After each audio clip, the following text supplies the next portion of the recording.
An outstanding representative of Karabakh rulers dynasty, Gasim Zakir, was one of the founders of critical realism and satirical poem in Azerbaijani literature. He was also one of representatives of enlightenment. Gasim Zakir was born in 1784 in Shusha, Karabakh. He belonged to a noble family, to the clan of Javanshir, which was ruling clan in the Khanate.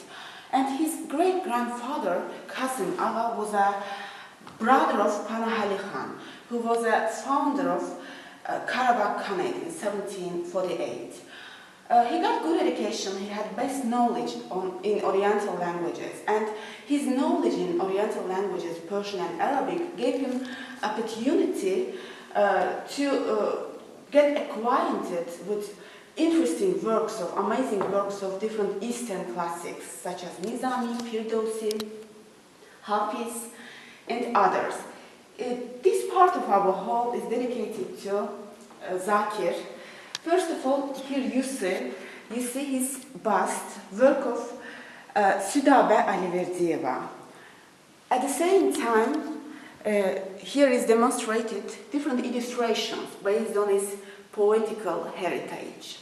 When we speak about Zakir's poetry, we can say that he wrote, of course, lyric poems, lyric poetry also, but he got glory with his satirical works especially. But when we speak about his lyric poetry, we can say that his lyrical works are characterized by diversity of genres. So he followed literary traditions of Molla Panah Wagif's activity of his lyrical works and wrote in different forms of an Azerbaijani poem, such as Garaylı, Goshma, and in his works he glorified especially love in his lyrical works. And in the period when Zakir lived, Ashuk poetry had been widespread in the country, and at the same time folklore, traditions of Azerbaijani folklore. And of course Zakir also followed them, but giving preference to satire especially. The chief motive of his, main motives of his lyrical poetry were dissatisfaction of the time, first of all, and grief from separation, which was in 1828 with Turkmenchai Treaty. In the beginning of our talk, we spoke about his important role in formation and development of satirical poem and critical realism in Azerbaijani literature.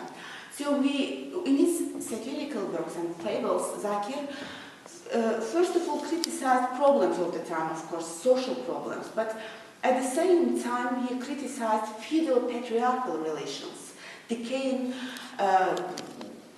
habits and traditions of the nation. At the same time, in his works he denounced, satirical works, he denounced corruption of Tsarist officials. He criticized greed of merchants, cruelty of landowners at the same time. And of course he had a lot of enemies, whom he earned mainly because of his satirical works and fables. That's why he had been constantly persecuted. At the same time, he had been exiled to Baku from Karabakh. And some members of his family, at the same time his relatives, also were exiled to different districts of Russia. But then he was released, of course, with the help of the prominent intellectuals of that period, especially Mirza Fatali Akhundov. So when we speak about Zakir's poetry, his heritage, we can say that his works were the reflection of the historical events of the time, organically linked with advanced traditions of social artistic thought.